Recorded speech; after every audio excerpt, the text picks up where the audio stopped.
Selamat pagi Bapak Ibu yang terkasih dalam Tuhan Yesus Kristus. Amin. Apa kabarnya hari ini? Sungguh luar biasa. Kita buktikan ketika kita memuji Tuhan, oke? Mari kita akan mempersiapkan ibadah kita pada pagi hari ini. Kita akan memulainya di dalam saat teduh sejenak di hadapan Tuhan.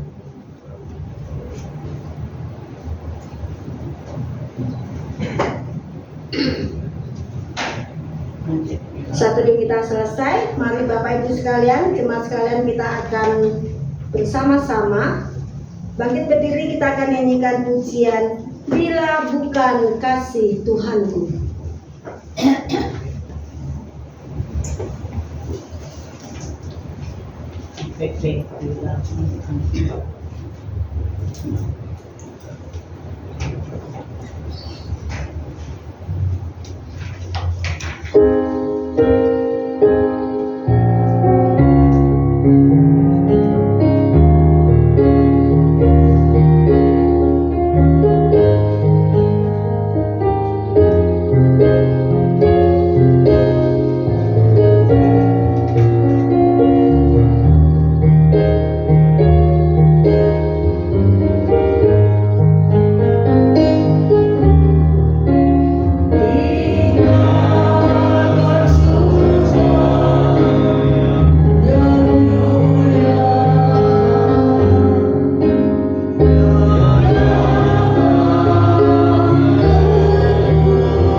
Pertolongan kita adalah di dalam nama Tuhan yang menjadikan langit dan bumi dan yang tetap setia memelihara ciptaannya untuk selama-lamanya. Amin.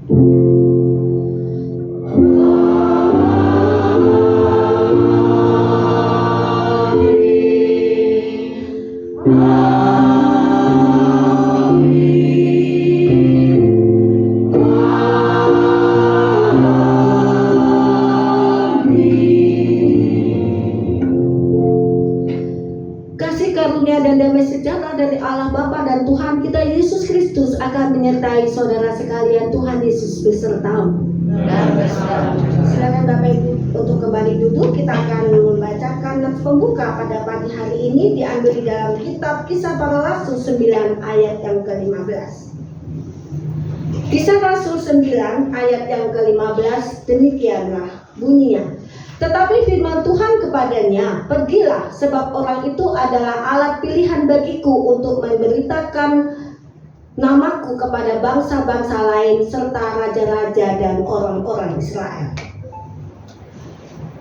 Sebelum kita masuk di dalam doa pengakuan dosa, kita akan nyanyikan pujian Di Atas Salib di Kalvari.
Di pagi yang indah hari ini ya Tuhan, kami sangat bersyukur atas segala kebaikan dan kemurahan Tuhan yang selalu Tuhan nyatakan di dalam setiap kehidupan kami.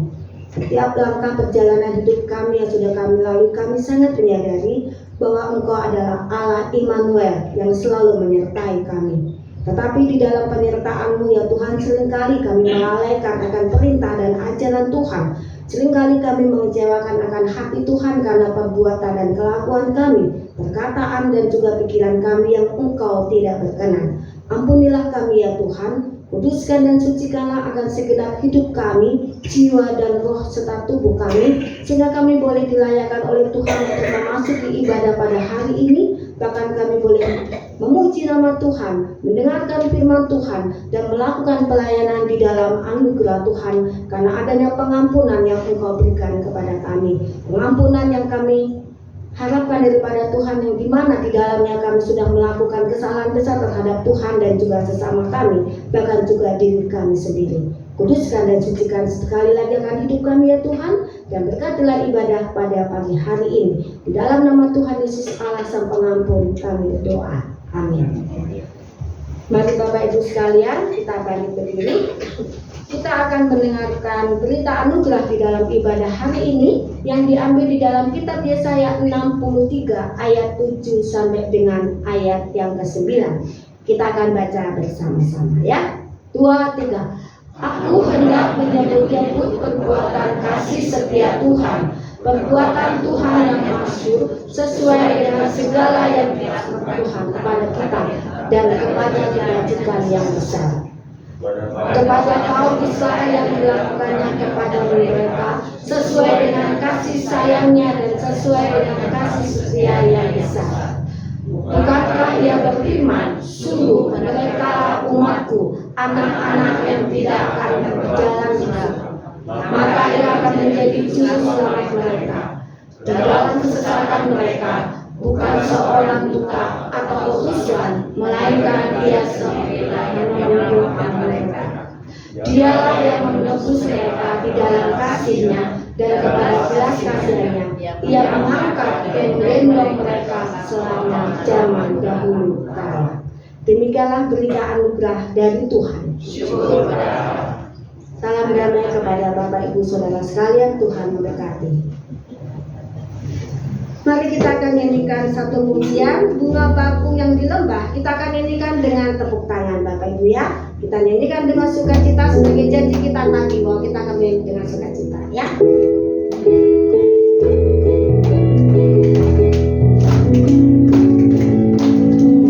Tepuk tangan semua.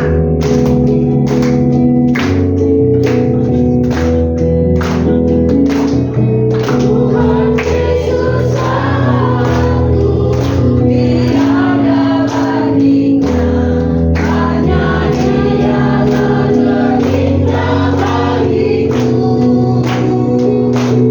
Dia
disampaikan oleh Pendeta Sutotan. Kita akan dengarkan pujian dari White Lily. Silakan.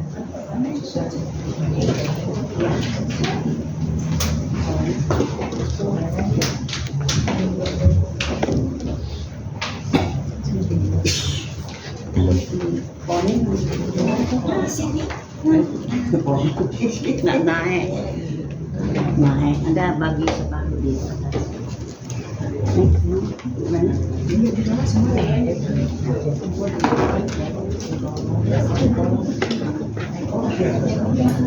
Semua di bawah bisa.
Ya, kalau wakili yang persembahan pujian pasti ada bonus tarian ya.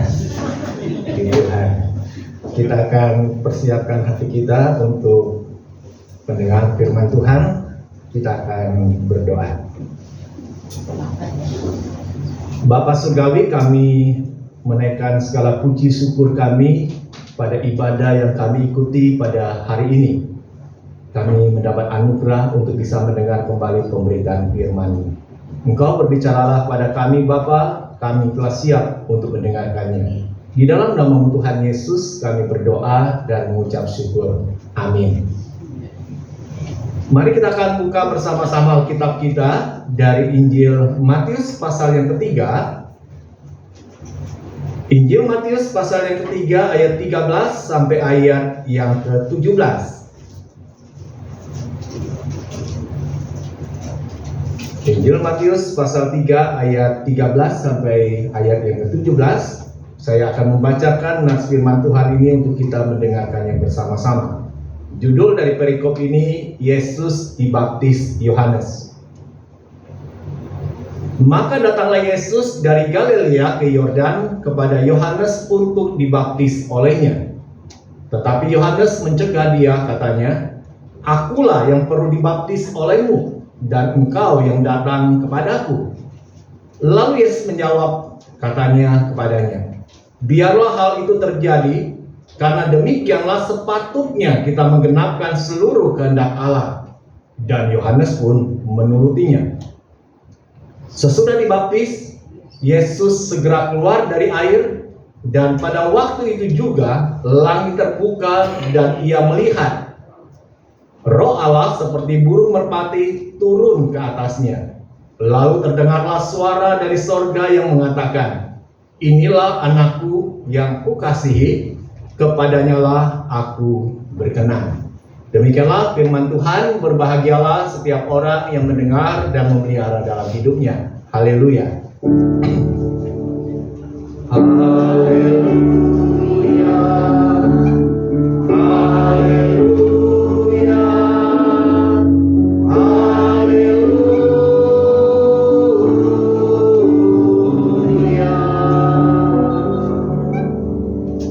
Shalom, selamat pagi. Jemaat yang dikasih Tuhan, semua baik-baik hari ini? Ada yang tadi sedang bergumul di rumah karena hujan turun waktu mau ke gereja? Nggak ada ya? Ya memang banyak sekali kadang-kala halangan bagi kita untuk kita melangkahkan kaki datang ke gereja. Kita masih bersyukur kita yang tinggal di Serpong Utara khususnya masih keadaan cuacanya mendukung buat kita pergi kemana-mana. Ya, beberapa daerah di belahan dunia yang lain sekarang ini dalam kondisi yang mengenaskan. Ya, tentu kita mengikuti berita-berita bencana demi bencana terjadi di daerah Tibet dan sekitarnya, gempa dan bangunan-bangunan banyak yang roboh dan banyak juga korban jiwa. Bukan hanya gempa, di belahan dunia yang lain, negara yang sudah maju, yang namanya LA, Los Angeles, sekarang kebakaran besar. Betul ya? Sudah tahu berapa banyak rumah yang hangus? Saya pikir cuma ratusan, ternyata puluhan ribu. Berita terakhir kemarin saya waktu lihat angkanya udah di atas 10.000 rumah. Rumah-rumah mewah lagi, bukan rumah kayak kita di Indonesia, rumah-rumah gubuk-gubuk kan ya. Itu cepat sekali karena dilalap oleh api. Tapi di sana rumah-rumah mewah, artis-artis mewah, aktor-aktor Hollywood habis sekejap. Tempatnya begitu indah di pinggir pantai, saya nggak bayangin ya. Tinggal di rumah mewah di pinggir pantai, bagus banget tuh ya. Sekarang udah jadi puing-puing. Hari ini kita bisa hadir ibadah semata-mata karena anugerah Tuhan bagi kita. Kita sudah jalani hari yang ke-12. Betul ya? Hari ini kan 12 Januari. Sudah 12 hari kita jalani di tahun 2025. Dan di minggu yang kedua hari ini kita akan merenungkan firman Tuhan yang berbicara tentang anakku yang kukasihi, kepadanyalah aku berkenan. Nah, minggu ini dikenal sebagai minggu pembaptisan Yesus. Jadi dalam kalender gerejawi, minggu pembaptisan Yesus ini minggu yang sangat penting untuk kita ingat. Ya, sebuah peristiwa yang dicatat dalam Alkitab yang menjadi contoh teladan dalam hal ketaatan pada kehendak Bapa di surga untuk kita sebagai orang yang percaya pada Yesus, untuk kita mencontohnya. Sekarang kalau kita bayangkan gini, di rumah ada yang punya pembantu? Ada? Ada ya? Nah, kalau pembantu yang kita pekerjakan di rumah, tugasnya apa tuh? Nyapu, ngepel, lain-lainnya. Misalnya gini, suatu kali di rumah itu banyak piring kotor. Kemudian di lantainya juga kotor, banyak sampah. Kita sebagai seorang pemilik rumah, sebagai seorang majikan, waktu kita lihat rumah kotor, piring kotor, pembantunya masa bodoh dengan keadaan seperti itu. Lalu kita merasakan, wah kalau seperti ini nggak bisa dibiarkan. Kita lalu ambil sapu, nyapu, ngepel, cuci piring yang kotor itu. Itu hal yang sudah terpatutnya nggak kita lakukan? Kalau misalnya pembantu itu lihat apa yang dilakukan oleh majikannya, gimana perasaan dia? Atau tenang-tenang aja, aduh nyonya rajin banget hari ini ya. Seperti itu. Itu pembantu nggak tahu diri. Betul ya, cepat-cepatlah kasih dia SP. Jangan SP 1, 2, ada 3 langsung aja. Karena dia nggak tahu tugasnya apa. Yang harusnya dia dipekerjakan di rumah kita untuk membereskan rumah, tapi dia melalaikan itu. Lalu kita sebagai majikan yang harus membereskan itu, kita katakan itu satu hal tindakan yang tidak sepatutnya dilakukan. Misalnya kita habis merayakan Natal nih, biasa kan kita tiap kali merayakan Natal ada acara apa tuh ya? Yang kadang-kala menjadi dambaan setiap kita nih, yaitu perjamuan kasih. Wah, kalau lagi perjamuan kasih itu kadang-kala kita lupa nih apa menjadi bagian kita. Kita udah makan kenyang, piring kita taruh, terserah kita, sampah-sampah kita buang sembarangan. Kalau kita merasakan, wah terserah saya mau lakukan apa. Tahu-tahu hamba Tuhannya lihat, aduh gereja kotor. Piring-piring menumpuk, kotor semua. Terus hamba Tuhannya ambil sapu, dia cuci piring. Gimana perasaan kita sebagai jemaat? Apa syukurin? Aduh syukurin dah. Orang bilang itu puhau isa, betul ya? Enggak enak hati. Kenapa? Karena itu adalah bagian saya untuk saya ambil bagian mengerjakannya. Tetapi kenapa mesti dia yang mengambil bagian itu? Kita nggak enak hati. Dan itu satu hal yang lazim kita bisa temukan dalam kehidupan keseharian kita. Nah, hari ini kita akan membaca dari pembacaan Injil Matius, juga mengisahkan tentang peristiwa ini. Peristiwa pembaptisan Yesus yang dilakukan oleh Yohanes Pembaptis. Dan yang menarik, sebetulnya siapa sih pribadi yang berinisiatif dalam peristiwa pembaptisan ini? Siapa yang mengambil inisiatif itu? Yesus atau Yohanes Pembaptis? Yesus. Sehingga kalau kita baca mulai dari ayat yang ke-13, dikatakan maka datanglah Yesus dari Galilea ke Yordan. Siapa di sini bawa Alkitab dalam bentuk buku ya? Ada? Ada ya? Coba buka di peta belakangnya. Di Alkitab itu kan ada peta, ya? Peta Palestina pada zaman Tuhan Yesus. Coba lihat, kalau yang Alkitabnya bentuknya handphone nggak ada tuh. Nggak ada. Tapi kalau dalam bentuknya buku seperti ini ada. Di belakang ini ya. Di sini Palestina pada zaman Tuhan Yesus. Antara Yordan, dalam hal ini sungai Yordan, dengan Galilea, itu kira-kira jaraknya dekat atau jauh tuh? Lumayan tuh, ya, beberapa kilo. Mungkin ada, saya coba tadi semalam saya coba lihat di Google, search di Google, kira-kira berapa sih jarak antara Galilea, tempat perkiraan para penafsir Yesus tinggal waktu itu, dengan sungai Yordan. Itu kira-kira sekitar 40-an kilometer. Dekat atau jauh tuh 40 kilometer? Kalau Ibu Sujan paling jauh naik sepeda berapa jauh jaraknya? Berapa? Anda sampai 50 kilo? Oh enggak. Naik sepeda itu, waduh. Nah sekarang kita bayangkan Yesus yang mengambil inisiatif harus berjalan. Waktu itu belum ada sepeda, ya. Dia jalan kaki, menempuh perjalanan untuk pergi ke sungai Yordan. Untuk apa dia pergi ke sungai Yordan? Untuk menemui Yohanes Pembaptis. Karena pada waktu Yohanes Pembaptis sebagai utusan Tuhan yang mempersiapkan jalan bagi datangnya Mesias, menyerukan berita pertobatan dan menyuruh orang yang bertobat itu untuk dibaptiskan. Dan Yesus hadir juga di Sungai Yordan itu. Dia mau berjumpa dengan Yohanes untuk dibaptis oleh Yohanes. Lalu kita mulai pikir lagi, antara Yesus dengan Yohanes siapa yang lebih tinggi sih sebetulnya posisinya? Siapa yang lebih tinggi?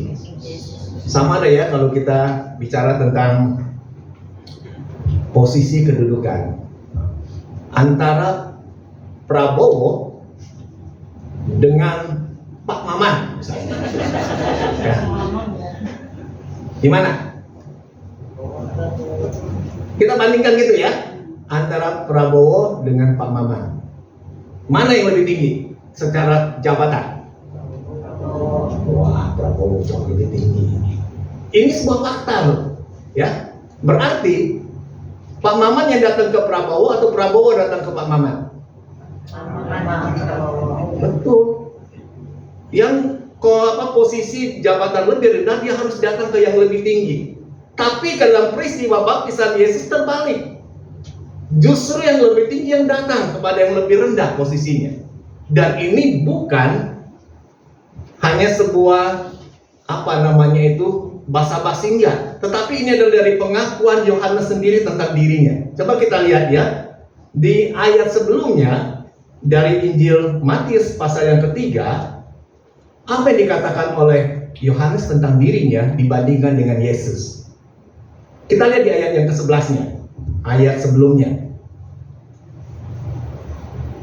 Aku membaptis kamu dengan air sebagai tanda pertobatan. Tetapi ia yang datang kemudian daripadaku lebih berkuasa daripadaku. Ini pengakuan Yohanes sendiri. Yohanes membaptis bahwa ia, yaitu pribadi Yesus Sang Mesias itu lebih tinggi dibandingkan dengan dirinya, lebih berkuasa dibandingkan dengan Yohanes. Dan bahkan dikatakan seperti ini, dan aku tidak layak melepaskan kasutnya. Ia akan membaptiskan kamu dengan Roh Kudus dan dengan api.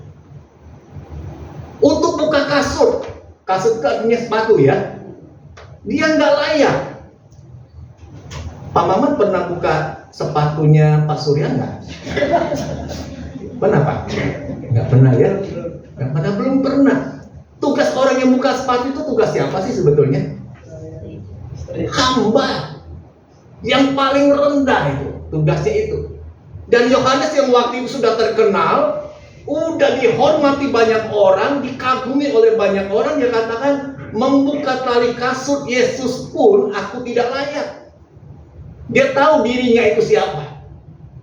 Tetapi dalam peristiwa dikatakan justru Yesus yang posisinya lebih tinggi yang datang kepada Yohanes untuk dibaptiskan. Nah, sekarang kita lihat respon dari Yohanes itu seperti apa pada waktu dia melihat Yesus yang datang kepada dirinya.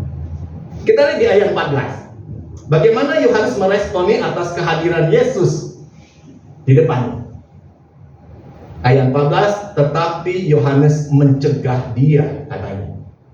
Akulah yang perlu dibaptis olehmu dan engkau yang datang kepadaku. Orang bilang sekarang pakai istilahnya paise sebetulnya Yohanes itu, ya, betul ya? Paise. Kenapa? Karena dia tahu dirinya siapa. Aku lebih rendah dibandingkan dengan Yesus. Aku tidak layak didatangi. Aku yang harusnya datang kepada Yesus. Aku yang harusnya dibaptis oleh Yesus, bukan Yesus aku baptis. Dia sadar diri. Waktu Yohanes mengucapkan perkataan seperti itu, jawaban Yesus untuk meresponi perkataan Yohanes seperti apa? Inilah menjadi alasan mengapa Yesus mau melakukan tindakan itu. Kita lihat jawaban Yesus di ayat yang ke-15. Lalu Yesus menjawab katanya kepada Yohanes Pembaptis, biarlah hal itu terjadi, Karena demikianlah sepatutnya kita menggenapkan seluruh kehendak Allah. Dan Yohanes pun menuruti. Apa yang dilakukan oleh Yesus itu adalah wujud ketaatan dia kepada seluruh kehendak Allah itu. Karena itulah yang harus dia lakukan, yang Bapa kehendaki. Waktu Yohanes mendengar perkataan yang diucapkan oleh Yesus, dia pun dikatakan menuruti. Dia pun akhirnya membaptiskan Yesus itu. Bagi seorang yang mau hidup taat dan dengar-dengaran akan firman Tuhan, itu perkara mudah. Tadi White Lily nyanyinya bagus ya. Perhatikan gak syair lagu itu? Puji Tuhan, tadi selain Mandarin ada Indonesianya tuh, diterjemahkan. Tadi ingat kata-katanya arti dalam bahasa Indonesia apa? Dengarlah, ku mau mendengar suara Tuhanku. Ya. Kenapa kita harus mendengar suara Tuhan? Karena dia gembala kita. Kita ini domba-dombanya. Ya, kita domba-dombanya. Kita tahu sang gembala kita itu siapa. Kalau dia adalah sang gembala kita, dia memperdengarkan suaranya, kita mau taat kepada suara itu. Saya pernah lihat satu tayangan YouTube yang menggambarkan tentang hal ini. Ya, ada para turis yang mengunjungi para gembala domba yang ada di tanah Israel sana ya. Jadi mereka ini mulai manggil domba itu, berbagai macam suara tuh. Ada yang ibu-ibu perempuan panggil dombanya, dombanya nggak mau dengar, cuek aja dia. Yang bapak-bapak juga berteriak panggil domba itu, dengar nggak dombanya? Kagak denger, cuek. Jadi banyak orang sudah lakukan tindakan seperti itu, tapi dombanya masa bodoh, nggak mau dengar, karena dia nggak tahu suara siapa itu. Tapi waktu gembalanya manggil, yang lagi makan, yang lagi keluyuran kemana-mana langsung menanggapi, datang tuh. Saya bilang hebat banget ya, hebat sekali. Karena domba tahu persis suara gembala. Kita ini yang sudah mengaku sebagai anak-anak Tuhan, kita adalah kawanan domba Allah. Yang seringkali kita dengar itu suara siapa sih yang kita turutin? Nah, suara siapa tuh seringkali kita turutin? Tadi pagi di kebaktian umum pertama, program grup dari para lansia nyanyi satu lagu. Ya, lagunya itu tentang kasih pasti lemah lembut. Hafal nggak ya lagu itu ya? Ini lagu yang sudah lama tuh. Ya, lagu lama, masih apa lagunya? Apa? Kata-katanya apa? Kalau kita nyanyikan apa nggak kira-kira? Apa ya? Pemusiknya lagi nggak ada ya? Lagu pemusiknya kita mau nyanyi sama-sama di lagunya. Kenapa? Karena lagu itu sangat menyentuh sekali, sangat menyentuh. Kasih pasti lemah lembut, kasih pasti memaafkan, kasih pasti murah hati, kasihmu Tuhan.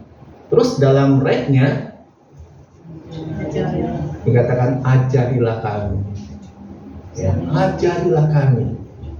Ajarin untuk apa? Saling mengasihi, ya.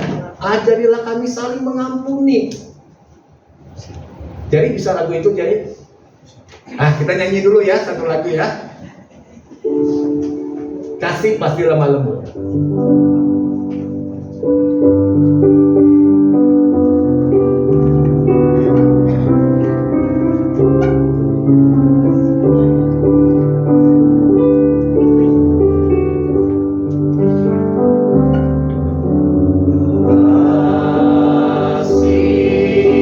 Pasti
Enak, tersentuh kita dengar saya lagu itu. Persoalannya, kita turutin nggak kata-kata itu yang kita nyanyikan? Ini jadi masalah, ya. Kalau kita mengatakan saya adalah domba-domba Allah, anak-anak Tuhan yang percaya pada Yesus, kita harusnya menurut apa yang Tuhan katakan. Tapi seringkali kita nggak menurut. Berarti kita dombanya siapa, gembalaan siapa, bro? Ya jawab sendiri kan? Bingung kita mau jawabnya, betul? Ya. Nah, kembali kita lihat kepada teks ini. Jadi Yesus katakan kepada Yohanes Pembaptis, kita harus melakukan atau menggenapi seluruh kehendak Allah. Aku datang untuk dibaptis oleh dirimu, Yohanes Pembaptis, karena aku mau menuruti, menggenapi kehendak Allah itu. Kalau saya tanya kepada setiap kita di sini semua sudah dibaptis? Sudah? Nah, kita ingat lagi ya. Waktu kita sudah selesai dibaptis, apa yang terjadi pada waktu itu? Ada nggak waktu misalnya Ibu Ling ini dibaptis nih, selesai dibaptis, ada suara Ibu Ling, selamat ya? Ada? Enggak, paling dari pengurus bilang, selamat Ibu Ling, hari ini sudah dibaptis, sudah menjadi anggota di GKI Agape. Paling itu. Ya, suara dari mic yang dibacakan, diucapkan oleh pengurus. Ada yang pernah dengar suara dari surga? Enggak ya? Nah, tetapi kita lihat pada waktu Yesus dibaptiskan, dia keluar dari air. Jadi kira-kira menurut pemahaman kita waktu itu, cara waktu Yesus dibaptis oleh Yohanes, caranya seperti apa sih baptisannya? Ya, ada penafsir katakan dia dibaptisnya dengan cara diselam, masuk dalam air. Ya, jadi dia masuk dalam air lalu ditenggelamkan. Seperti itu. Jadi baptisan selam itu ada dengan cara ditenggelamkan, dia suruh duduk seperti itu ya, berdiri, duduk, lalu tertutup oleh air. Ada juga yang secaranya seperti ini, direbahkan, lalu diangkat lagi. Tapi kita di GKI Agape baptisnya dengan cara dipercik, jadi nggak masuk ke dalam air, ya. Cuma kita didoakan lalu dipercikan dengan air itu. Itu caranya bisa berbeda. Tetapi maknanya yang perlu kita pahami, ya. Jadi pada waktu Yesus sudah dibaptis, dia keluar dari air, apa yang terjadi saat itu? Ada dua peristiwa besar, tanda yang dinampakkan pada waktu Yesus sudah dibaptis. Yang pertama dikatakan di ayat yang ke-16, sesudah dibaptis, Yesus segera keluar dari air, dan pada waktu itu juga langit terbuka. Wow, hebat ya. Langit terbuka. Ketika langit itu sudah terbuka, lalu dikatakan iya, Yesus melihat Roh Allah seperti burung merpati turun ke atasnya. Nah, nanti kalau kita pernah nonton film yang cerita tentang Yesus waktu peristiwa baptisan, itu kan nampak burung merpati digambarkan ya, yang berwarna putih lalu terbang lalu berada di atas pundaknya Yesus. Itu gambaran untuk pribadi siapa? Roh Kudus. Ketika burung merpati itu menggambarkan atau melambangkan kehadiran Roh Kudus, terus tanda yang kedua di ayat yang ke-17. Lalu terdengarlah suara dari sorga yang mengatakan, inilah anakku yang kukasihi, kepadanyalah aku berkenan. Dan apa yang diucapkan oleh suara dari sorga inilah menjadi tema hari ini, yaitu anakku yang kukasihi, kepadanyalah aku berkenan. Kenapa bisa suara ini nampak terdengar? Karena pribadi Yesus sebagai anak Allah, pribadi yang taat kepada kehendak Bapa.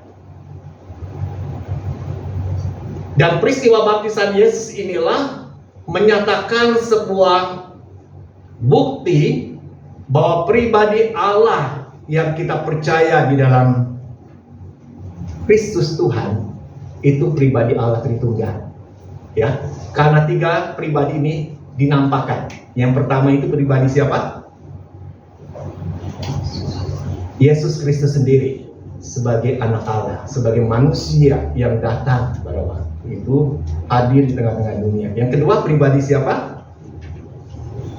Allah Bapa di surga yang memperdengarkan suaranya. Terus pribadi yang ketiga, pribadi Roh Kudus yang dilambangkan, digambarkan sebagai burung merpati. 3 pribadi ini, dan itu enggak bisa kita sangkali tentang pribadi Allah Tritunggal itu. Dan inilah sebuah pernyataan Allah Bapa sendiri tentang pribadi Yesus sebagai anak Allah yang berkenan di hati Bapa. Nah, sekarang coba kita ingat kembali. Waktu kita sudah menerima baptisan, apa yang terjadi dalam kehidupan kita? Siapa di sini yang sudah dibaptis di atas 50 tahun? Ibu Lingling di atas 50 tahun. Waduh, lama ya. Yang benar 50 tahun. Oh, enggak, baru. Baru kan ya? Ada yang sudah 50 tahun dibaptisnya? Belum ya? Saya dibaptisnya itu tahun 91. Berarti ya masih 30-an lebih lah. Ya. Mungkin di antara kita baru dibaptisnya berapa tahun. Tetapi ketika kita sudah dibaptis, kita memaknai arti baptisan itu apa sih sebetulnya? Apakah ketika kita sudah dibaptis, kita menjadi anak-anak Allah yang berkenan di hadapan Tuhan, yang memperkenankan hati Tuhan? Kita harus ingat pada waktu kita dibaptis, kita itu sudah mengalami sebuah kelahiran baru. Kita sebagai manusia lama yang berdosa, dibaptiskan manusia lama kita mati, lalu kita dibangkitkan dan hidup baru dalam hidup yang baru sebagai anak-anak Allah. Nah, tentunya sebagai anak-anak Allah yang sudah lahir baru, kita mau hidup dengar-dengaran dan taat pada kehendak Bapa sendiri. Ya, balik lagi. Bicara tentang kehendak Bapa itu begitu, istilahnya itu, banyak sekali yang Bapa ungkapkan dalam firman. Tetapi kita yang sederhana saja ya, kehendak Bapa yang Bapa kehendak itu apa sih? Dari pujian yang tadi kita nyanyikan aja kan. Ajarilah kami untuk saling mengasihi. Kira-kira kita hidup saling mengasihi nggak nih sekarang? Saya tanya deh. Tadi pagi saya tanya kepada Pak Maman, Pak Maman, ada nggak dari kita yang hadir di sini yang Pak Maman benci? Pak Maman harus jawab, nggak ada. Lalu saya tanya juga ada yang dari panti, ada nggak yang pernah dibenci? Yang hadir di ruang dia bilang, nggak ada. Wah, saya bilang puji Tuhan tuh. Rata-rata saya tanya, nggak ada jawabannya. Nah, kalau kebaktian Tuhan gimana? Ibu Linding, ada nggak yang dibenci di sini? Nggak ada ya? Tuhan. Ibu Yuliwani? Nggak ada. Tuhan. Siapa lagi ya? Oh, Ibu Pola deh. Tadi yang menarik. Ibu Pola ada nggak yang dibenci di sini? Ada yang dibenci nggak Ibu Pola? Nggak ada. Cuma tangan kamu balik.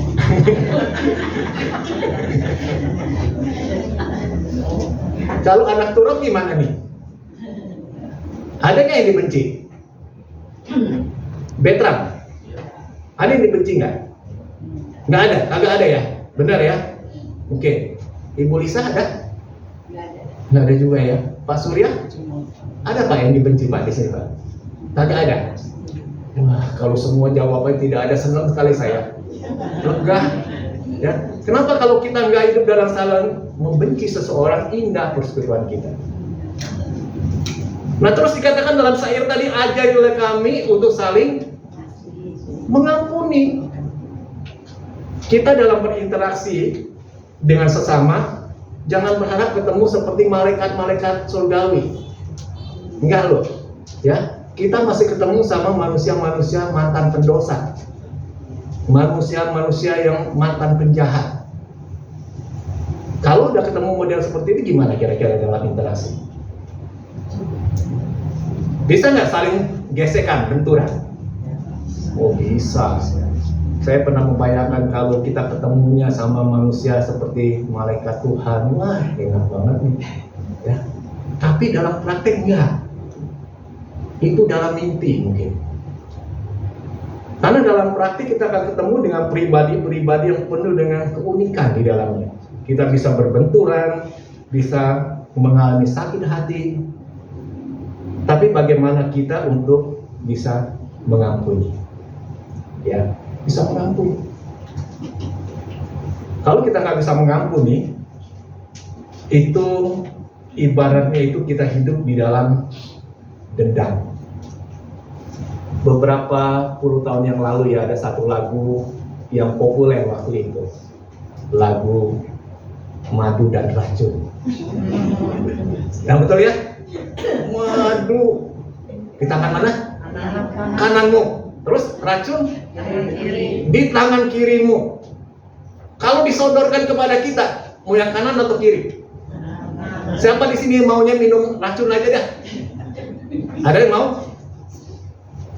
Kagak mau. Kenapa gak mau minum racun? Pasti mati. Apalagi kalau racunnya cyanida. Dicampur kopi aja mati orang minumnya. Betul ya? Akan mati kalau kita minum racun itu. Nah, ada satu gambaran yang diungkapkan oleh seorang yang cukup terkenal. Dia katakan gini, kalau kita itu membenci seseorang, ya, benci seseorang, itu ibaratnya kita itu minum racun. Kita udah minum racun, lalu kita berharap orang lain yang mati atas minum racun yang kita minum. Mungkin nggak terjadi. Ibu Mlikling misalnya, aduh saya kesel banget deh, dia ada racun. Kesel dia minum racun, dia bilang, orang yang nyakiti saya mati dengan racun ini. Betul nggak? Yang mati siapa? Diri sendiri mati. Ingat loh, diri sendiri yang mati. Kita ibaratnya minum racun lalu kita berharap orang lain yang mati. Enggak akan orang lain yang mati. Kita yang mati, iya. Tuhan tidak inginkan terjadi. Tuhan inginkan kita hidup saling mengampuni. Nah, jadi hari ini coba kita lihat sama-sama ya. Jadi ketika Yesus sudah dibaptis, dikatakan terjadi sebuah tanda yang diperlihatkan oleh Bapa. Lalu ada sebuah perkataan, kalimat yang dikatakan, inilah anakku yang aku kasihi, kepadanya lah aku berkenan. Yesus hidup di dalam ketaatan kepada kehendak Bapanya yang di surga. Nah, hal yang sama juga dikatakan oleh firman Tuhan pada sosok pribadi yang namanya Ananias. Tadi di dalam nas pendahuluan ibadah kita, coba kita lihat ya, di dalam Kisah Para Rasul. Kisah Para Rasul yang tadi menjadi nas pendahuluan ibadah, pasal 9, ayat yang ke-15.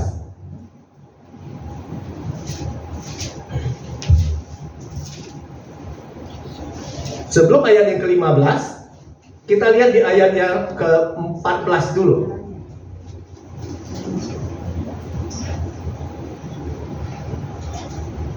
(13 dan 14) ya, coba kita lihat. Jawab Ananias, Tuhan, dari banyak orang telah kudengar tentang orang itu, betapa banyaknya kejahatan yang dilakukannya terhadap orang-orang kudus-Mu di Yerusalem. Dan ia datang kemari dengan kuasa penuh dari imam-imam kepala untuk menangkap semua orang yang memanggil nama-Mu. Tetapi firman Tuhan kepadanya, pergilah, sebab orang ini adalah alat pilihan bagiku untuk memberitakan namaku kepada bangsa-bangsa lain serta raja-raja dan orang-orang Israel. Ini cerita tentang siapa sih? Yang disuruh didatangi oleh Ananias? Saulus. Ya, kita dengar, baca kisahnya ini menarik. Karena Saulus itu dalam perjalanan, dia mau menuju ke kota Damsyik dengan bawa surat kuasa penuh dari imam-imam kepala. Mau ngapain dia bawa surat kuasa penuh itu? Untuk menangkap, memenjarakan, bahkan membunuh orang-orang yang percaya, orang-orang Kristen yang ada di kota Damsyik. Tapi di perjalanan Tuhan menangkap Saulus. Dia buta, dituntun masuk ke Damsyik. Lalu Tuhan menyuruh hambanya yaitu Ananias. Untuk apa? Temui Saulus, doakan dia. Wah, kalau Ananias dia dengar nama Saulus, katanya bahaya banget nih orang. Betul ya? Sehingga dia katakan, Tuhan, aku sudah tahu, sudah dengar tentang orang ini. Dia itu jahat, Tuhan, terhadap orang Kristen. Aku disuruh datang ketemu sama dia. Sama aja aku menyerahkan diriku untuk mati di hadapan dia. Tetapi Tuhan katakan, orang ini adalah orang pilihanku yang akan menjadi saksiku mengabarkan Injil ini. Ananias taat nggak pada perintah Tuhan ini? Dia taat. Ya, ini nanti kalau kita baca, Ananias pada akhirnya dia melangkah untuk bertemu dengan Saulus dan dia mendoakan Saulus. Waktu Saulus didoakan oleh Ananias, selaput yang menutup mata Saulus itu gugur dan Saulus bisa melihat lagi. Ananias hidup di dalam ketaatan. Jadi hari ini kita boleh belajar melalui sebuah peristiwa bagaimana pentingnya kita meneladani apa yang Yesus sudah teladankan bagi kita. Melalui baptisan Yesus, dia menyatakan dia mau taat pada seluruh kehendak Bapaknya. Ya, dia mau taat. Orang yang hidup di dalam ketaatan adalah orang yang akan mengalami penyertaan Tuhan yang nyata. Karena dia hidup sebagai pribadi yang berkenan di hati Tuhan. Dan ayat terakhir di dalam berita anugerah yang tadi sudah dibacakan, coba kita lihat sekali lagi ya. Di dalam kitab Yesaya, apa yang menjadi janji Tuhan? Yesaya 63.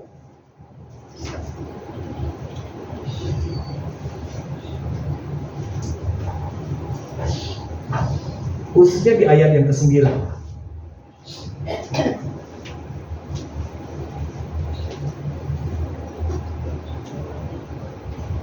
Ayat 8 kalimat terakhirnya dulu ya. Maka ia menjadi juru selamat mereka dalam segala kesesakan mereka.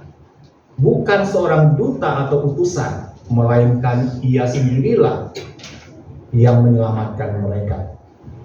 Dialah yang menebus mereka dalam kasih-Nya, dan belas kasihannya ia mengangkat dan menggendong mereka selama zaman dahulu kala. Ini yang telah Tuhan nyatakan dalam kehidupan umatnya Israel. Tuhan sendirilah, pribadinya sendiri yang datang menyelamatkan umatnya itu. Tapi dalam praktik hidup umat Israel ternyata kasih sayang Allah yang begitu besar mereka abaikan.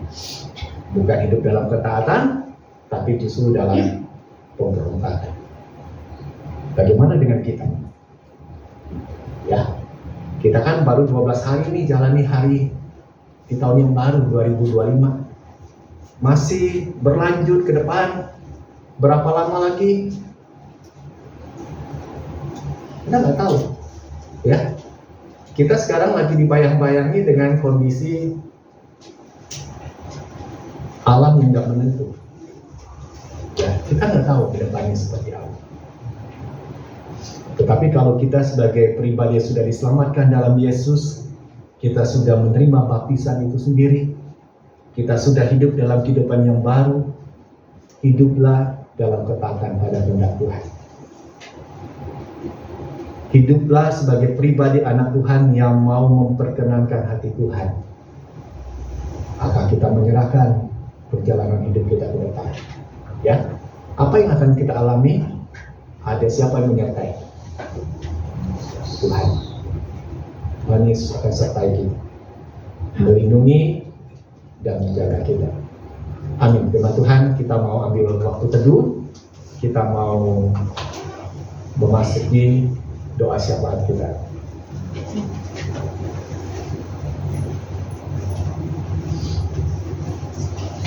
Tuhan, terima kasih firman-Mu telah kami dengarkan kembali pemberitaannya pada pagi hari ini. Dalam peristiwa pembaptisan Yesus oleh Yohanes Pembaptis boleh menjadi contoh keteladanan bagi setiap kami orang-orang yang percaya bahwa Yesus menggenapi seluruh kehendak Allah itu. Yohanes Pembaptis pun juga taat untuk mentaati kehendak Allah. Tuhan, kami juga merindukan kami sebagai anak-anak Tuhan yang sudah mengalami penebusan di dalam Yesus. Kami mau juga hidup di dalam ketaatan itu. Taat pada kehendak Bapa. Tolong Tuhan sertai dalam perjalanan hidup kami. Ingatkan kami akan firman-Mu yang sering kali sudah kami dengar. Bukan hanya sekedar kami tahu, tetapi kami mau melakukan itu dalam hidup kami. Bapa, saat ini kami mau mendoakan beberapa jemaat yang sedang mengalami pergumulan dalam hidup.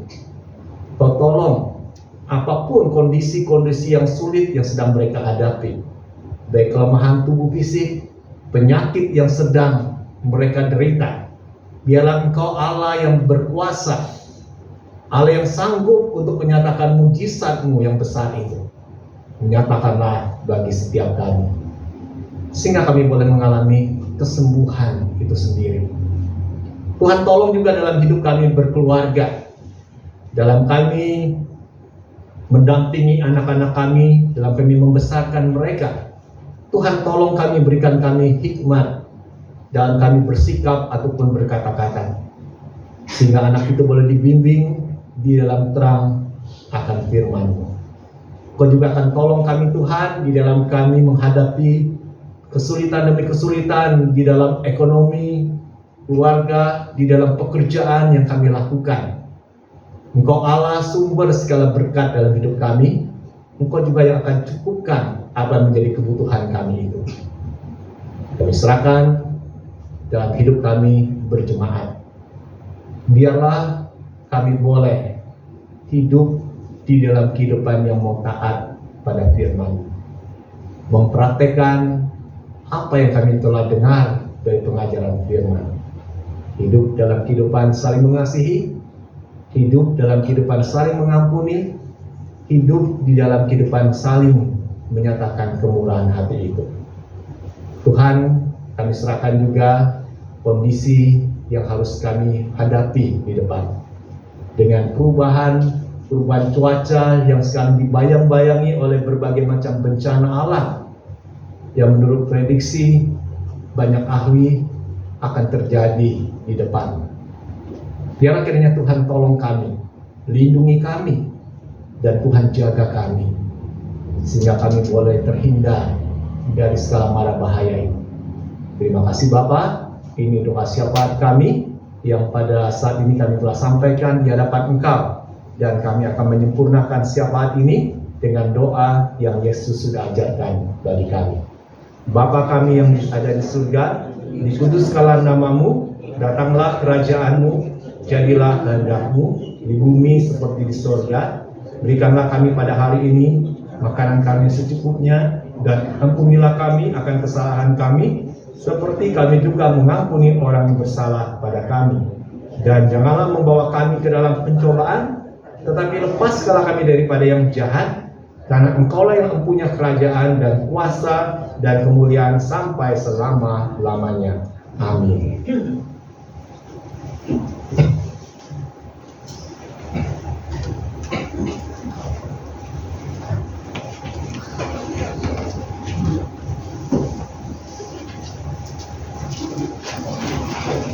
Ibu Bapak, saya sudah berdiri. Marilah kita bersama dengan umat Allah di masa lalu, masa kini, dan masa depan, mengingat pengakuan pada baptisan kita menurut pengakuan iman rasuli. Aku percaya kepada Allah, Bapa yang Maha Kuasa, Khalif langit dan bumi, dan kepada Yesus Kristus, Anaknya yang tunggal, Tuhan kita, yang dikandung dari Roh Kudus, lahir dari anak darah Maria, yang menderita sengsara di bawah pemerintahan Pontius Pilatus, disalibkan, mati dan dikuburkan, turun ke dalam kerajaan maut. Pada hari yang ketiga, bangkit pula dari antara orang mati, naik ke surga, duduk di sebelah kanan Allah, Bapa yang Maha Kuasa. Dan dari sana ia akan datang untuk menghakimi orang yang hidup dan yang mati.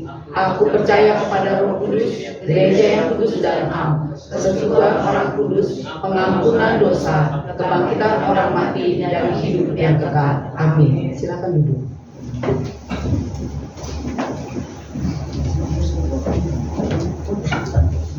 Mari jemaat sekalian, kita akan mempersiapkan hati kita untuk memberikan persembahan kita yang akan diawali dengan nas persembahan pada ibadah hari ini di dalam kitab Injil Matius pasal 10 ayat yang ke-42. Demikianlah bunyinya. Dan barang siapa memberi air sejuk secangkir saja pun kepada salah seorang yang kecil ini, karena ia muridku, aku berkata kepadamu, sesungguhnya ia tidak akan kehilangan upahnya daripadanya. Kita akan mengiringnya dengan pujian di mezbah kusembahkan.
Mari kita akan masuk dalam doa. Jemaat balik berdiri. Terima kasih ya Tuhan, di dalam setiap pekerjaan yang Engkau berikan dan izinkan untuk kami lakukan di dalam keseharian kami, Engkau telah memberkatinya. Dan sebagai rasa syukur yang ada di dalam hati kami, pada pagi hari ini ketika kami datang beribadah kepada Tuhan, kami membawa persembahan syukur kami kepada Tuhan. Terimalah persembahan syukur ini ya Tuhan sebagai tanda kasih kami kepadamu dan tanda ketaatan kami kepadamu. Dan kami sangat merindukan pekerjaan Tuhan dapat tersalurkan dengan baik melalui persembahan ini, melalui gereja Tuhan di tempat ini. Terima kasih Bapa, di dalam nama Tuhan Yesus kami berdoa. Amin. Kita akan mengakhiri ibadah kita hari ini. Kita menyanyikan pujian Bapa Surgawi memeliharaku.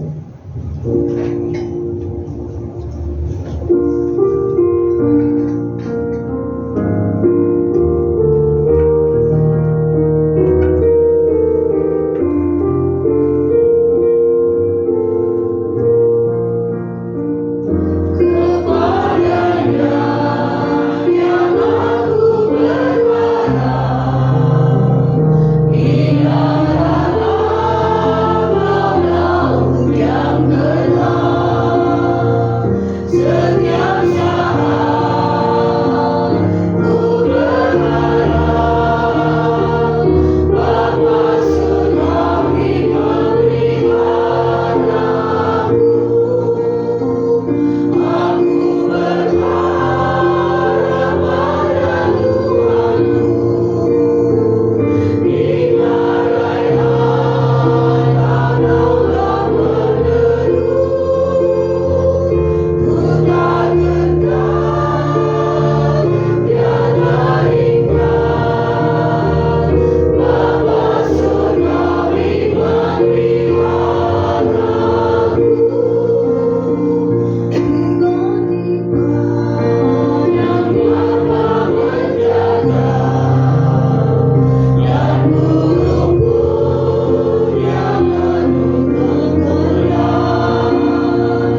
Yesus Kristus, arahkanlah hatimu pada Tuhan. Kami arahkan hati kepada Tuhan.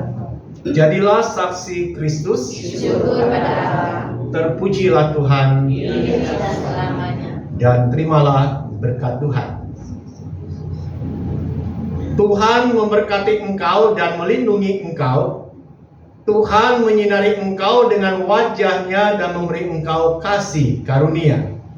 Tuhan menghadapkan wajah-Nya kepadamu dan memberi engkau damai sejahtera. Amin.